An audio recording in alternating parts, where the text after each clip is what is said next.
Voilà, Édouard Philippe qui s'est exprimé tout à l'heure. Ma logique donc ne sera jamais celle de la confrontation. Il est ferme sur les régimes spéciaux, on va l'entendre. Il a tenté aussi de rassurer les enseignants en disant que son objectif c'était la revalorisation progressive de leur traitement. Voilà les deux gros points qu'on retient ce soir. Il rassure les enseignants, il est ferme sur ces régimes spéciaux. Une première réaction peut-être, Valérie Batigny. Oui, donc le gouvernement avait jusqu'alors fixé des objectifs. Il était dans l'ère de la concertation. Là, il entre vraiment dans l'ère de la négociation. Il faut vraiment qu'il parle argent. Jusqu'à présent, il n'a pas vraiment traité le problème de comment j'arrive à l'objectif. L'objectif, il l'a fixé, c'est un régime universel pour tous, équitable, mais il n'a pas mesuré que les gens ne partaient pas du même endroit et que le chemin à parcourir selon les régimes actuels de retraite serait très différent. Et donc maintenant, il entre dans le vif du sujet. Voilà. Sur ces régimes spéciaux, justement, Laurent Wronski, vous êtes le patron d'Hervor, vous êtes aussi le secrétaire général de Croissance Plus. Valérie Batigny, je ne vous ai même pas présenté, dirigeante et fondatrice de Sapiendo Retraite. Et autour de ce plateau aussi, Caroline Morisseau, spécialiste du sujet pour BFM Business. Laurent Wronski, comment vous entendez cette prise de position d'Édouard Philippe? Il reste ferme, le Premier ministre, mais il tente quand même de préserver les Français, les gens qui l'écoutent. Mais je pense qu'il y a d'abord un nécessaire effort de pédagogie parce que la plupart des gens, dont je fais partie, finalement ne savent pas très bien ce qui va se passer. Donc là, on ne peut pas, si vous voulez, porter un jugement sur une mesure en particulier. Il faudrait déjà comprendre quel est le plan d'ensemble. Et pour vous, on n'y voit toujours pas plus clair cet après-midi? Écoutez, moi je pense que ça donne mal à la tête à une aspirine. Caroline Morisseau, le but, l'objectif du gouvernement, c'est d'essayer de clarifier les choses parce qu'effectivement, on est complètement dans le flou. Je le disais, l'un des points qu'on retient, c'est sur ces régimes spéciaux. Oui, mais là encore, en fait, il n'est pas très précis, parce qu'on voit bien, il tente d'apporter des réponses à ceux qui sont au cœur des manifestations, aux manifestants d'hier. Donc il apporte une réponse aux salariés de la RATP et de la SNCF en leur disant, en leur promettant une transition en douceur. Le problème, c'est que ce que réclament ces salariés aujourd'hui, c'est pas une transition en douceur, c'est de ne pas être concernés par la retraite, tout simplement, par cette réforme des retraites. Donc voilà, il faut qu'il apporte des précisions sur les générations qui seront concernées concrètement et il n'est pas sûr que s'il n'exclut pas l'ensemble des salariés actuels, ça puisse satisfaire. Et puis il apporte un deuxième message, il adresse un deuxième message aux enseignants en leur disant qu'il a parfaitement conscience qu'ils vont être particulièrement pénalisés par cette réforme. Il leur promet des compensations pour maintenir leur pension, pour maintenir leur pouvoir d'achat. Mais là encore, on n'a pas de montant et on sait que ça va représenter des sommes considérables. Les enseignants, ils ne sont pas très bien payés, ils sont 900 000. L'impact de cette réforme, elle va être colossale, elle va être particulièrement importante pour ces gens-là. Donc on reste dans le flou, il manque des réponses concrètes pour réussir à déminer vraiment la situation. Et sur ces régimes spéciaux, j'y reviens, parce qu'effectivement, c'est là-dessus qu'on a entendu le Premier ministre. Quels sont les avantages, les désavantages, Valérie Batigny? C'est quoi les points précisément explosifs là, qui restent encore à déminer pour le gouvernement? Donc les régimes spéciaux sont vraiment dérogatoires et très avantagés à deux titres. Le premier, c'est l'âge de départ, qui est vraiment beaucoup plus précoce que la moyenne des salariés et même des fonctionnaires. Si on prend les trois plus grands régimes spéciaux, l'âge moyen de départ constaté, c'est 57 ans, alors qu'il est de 63 ans chez les salariés, donc quand même 8 ans de plus, et 61 ans en moyenne chez les fonctionnaires. Donc ça, c'est un avantage très significatif et qui a un gros impact, parce que si on part tôt, on est un retraité plus longtemps et on est un cotisant moins longtemps, donc c'est un très gros impact. Et deuxième très gros avantage, c'est le système de calcul de la retraite. Il n'y a pas mieux, puisque c'est non seulement sur les 6 derniers mois, mais qui inclut la prime, ce qui est dérogatoire par rapport aux fonctionnaires qui n'ont pas la prime incluse dans le dernier salaire de référence, qui sert de référence à la retraite. Donc ce sont vraiment de vrais avantages.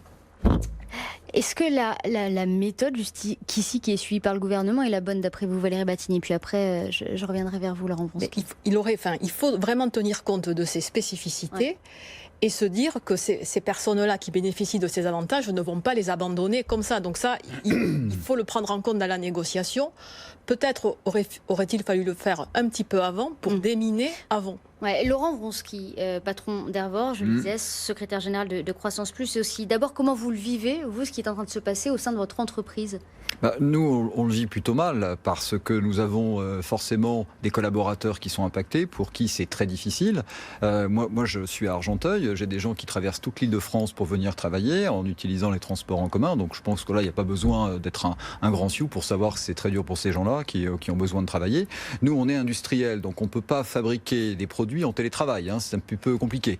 Par contre, on a du personnel qui peut travailler chez lui, mais au bout d'un moment, c'est juste pas possible. Maintenant, je reviens sur la méthode. Ouais. Je dis très modestement, moi je dirige des équipes depuis 30 ans et je sais par expérience, je prétends pas être donneur de leçons, que plus on a des idées qui sont compliquées, plus il faut user de pédagogie et être sûr vraiment que les gens comprennent. Et je pense que si on prend un peu de recul, indépendamment, je dirais, des spécificités de la retraite, je pense que beaucoup de gens sont anxieux parce qu'ils se disent... En clair, mais quand moi je partirai à la retraite, il n'y aura plus assez d'argent dans les caisses et donc je ne toucherai pas grand-chose. Donc j'ai l'impression que beaucoup de gens se disent, comme si j'ai 57 ou 55 ans, on a intérêt à rien changer, comme ça moi j'aurai au moins un petit quelque chose. Ouais. Et là, je pense qu'on n'adresse pas ce point précis. Ouais. Alors, Valérie Batigne.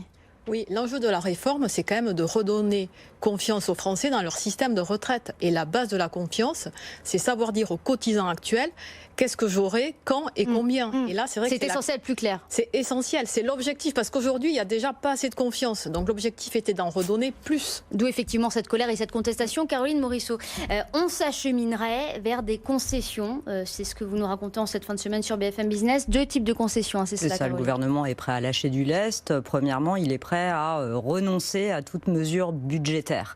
C'est-à-dire qu'il n'y aurait aucun changement de paramètres, très concrètement, pas d'allongement de la durée de cotisation, pas de recul de l'âge de départ à la retraite, jusqu'à au moins 2022, le temps de mettre en place cette réforme systémique. Donc le gouvernement se recentre sur son ambition de départ, il harmonise, il fusionne les 42 régimes de retraite actuels, et puis ensuite viendra, dans un second temps, la question de l'équilibre financier qui, promet-il, sera négocié par les partenaires sociaux. Ça, il le promet, il donne un gage là aux partenaires sociaux. Mais après 2022, c'est cela. Après 2022 uniquement, donc dans un second temps. Et puis le deuxième point sur lequel il est prêt à lâcher du lest, c'est qu'il est prêt à n'appliquer cette réforme qu'à ceux qui sont à 10 ou 15 ans de la retraite, c'est-à-dire que la première génération concernée par cette réforme des retraites ne serait plus celle née en 1963, mais plutôt celle née en 68, voire 73, et c'est d'ailleurs, selon nos informations, ce deuxième scénario, 73, qui, ce soir, en tout cas, tient la corde.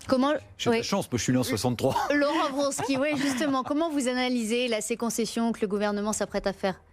Je pense que le nerf de la guerre, on peut avoir toute la bienveillance du monde. Je veux dire que le nerf de la guerre, surtout sur cette question-là, c'est les fonds disponibles. Et je veux dire que clairement, il y a une démographie qui baisse, il y a des gens qui vivent de plus en plus longtemps, il y a aussi des gens qui veulent travailler longtemps. Donc là, il y a un équilibre budgétaire qui est délicat. Et je veux dire que là, on ne peut pas donner ce que l'on n'a pas. Là aussi, c'est pareil. Le système est tellement compliqué que la plupart des gens dont je fais partie sont incapables de prévoir l'avenir. D'où le taux d'épargne, par exemple, record des Français. Valérie Batigne. Oui, sur cet équilibre financier, c'est quand même très très important parce que pour parvenir à l'équilibre financier, il y a 2 moyens d'arriver. C'est de jouer sur les paramètres visibles. Le plus visible, c'est l'âge de départ. L'inconvénient, il est très efficace, mais l'inconvénient, c'est qu'il cristallise les mécontentements. Mais il a le mérite d'être lisible et honnête.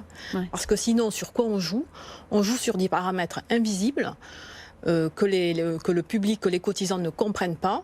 Et principalement, c'est la sous-indexation des droits acquis, qui est aussi très puissant, que personne ne voit, mais qui est appliqué et qui est actuellement appliqué.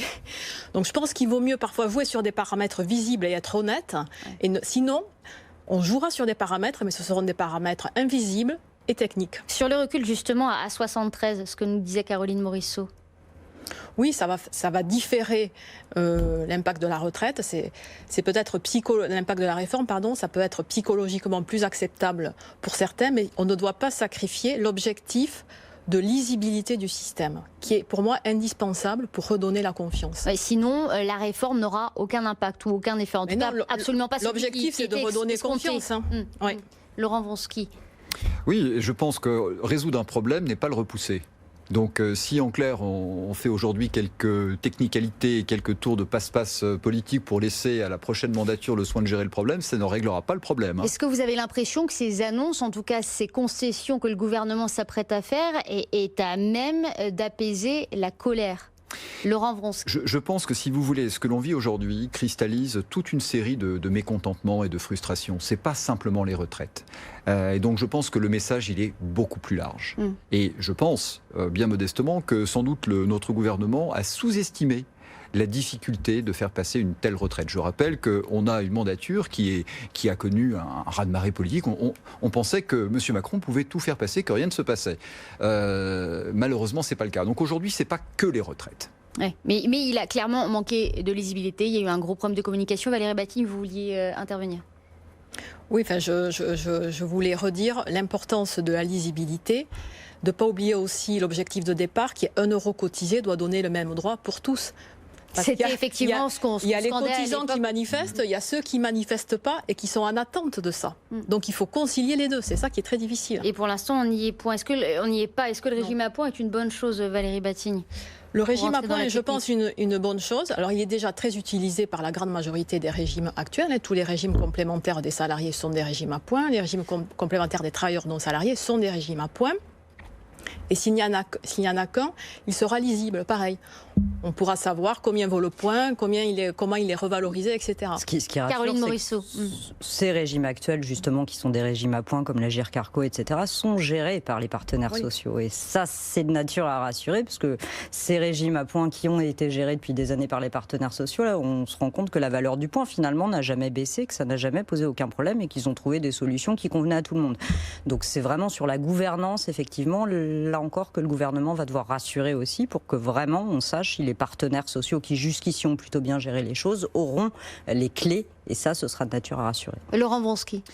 Oui, je pense qu'il ne faut pas oublier qu'il y a deux mondes. Il y a le monde des techniciens qui maîtrisent ça parfaitement, qui sont rationnels, qui ont toutes les données à leur disposition. Et puis il y a le monde réel auquel j'appartiens. Et moi, je vois comment ça se passe avec mes collaborateurs. Quand les gens se disent, bon, j'ai 64, 65 ans, peut-être que je vais partir à la retraite, ils prennent rendez-vous avec un spécialiste. Ils voient combien ils vont toucher et là ils disent finalement je pars pas maintenant. C'est comme ça que ça se passe, c'est-à-dire que les gens prennent des décisions à N-1, N-2 au maximum. Et comme aujourd'hui il y a énormément de rumeurs qui circulent comme quoi le système est en faillite et que grosso modo il faut en profiter tant qu'il en reste, je crois que c'est ce qui explique en grande partie l'anxiété, la colère et la colère des gens. Et les mouvements. Caroline Morisseau, en 2 mots, là on est à la fin de semaine, il y a eu cette déclaration d'Édouard Philippe tout à l'heure, on attend les précisions pour mercredi prochain, nouvelle manifestation annoncée pour mardi, vous prenez le pouls des syndicats, des partenaires sociaux, on en est où dans la colère justement ? Alors c'est de nature à rassurer, là les concessions qui se profilent sont de nature à rassurer, à apaiser les tensions, en tout cas avec la CFDT. Elle était farouchement opposée à toute mesure budgétaire. Donc, naturellement, le fait que le gouvernement accepte de reporter ça, de confier le soin aux partenaires sociaux, de rééquilibrer le système, est plutôt de nature à les rassurer. À une condition toutefois, c'est que le gouvernement ne leur dicte pas ensuite, dans un second temps, de manière très autoritaire, quelles doivent être les solutions. La marche à suivre, oui. Voilà. En revanche, sur la question de décaler cette réforme et de n'appliquer finalement cette réforme qu'à la génération 73, peut-être du côté de l'opinion publique, ça peut rassurer, puisque vous le disiez tout à l'heure, je suis née en 63, j'ai de la chance. Je ne suis pas concernée par cette réforme, donc c'est typique effectivement du comportement des gens. Peut-être ça peut rassurer. Bien sûr, et c'est logique. En revanche, est-ce que ça peut réellement calmer la colère des salariés des régimes spéciaux ? Pas sûr, puisqu'encore une fois, ce qu'ils demandent, c'est pas une transition en douceur, c'est que l'ensemble des salariés actuels ne soient pas concernés par cette réforme. On va suivre tout ça. Merci Caroline Morisseau de la rédaction de BFM Business, Laurent Vronsky, directeur général d'Hervor, secrétaire général de Croissance Plus, et Valérie Batigne, dirigeante et fondatrice de Sapiendo Retraite. Merci à tous les trois d'avoir été avec nous.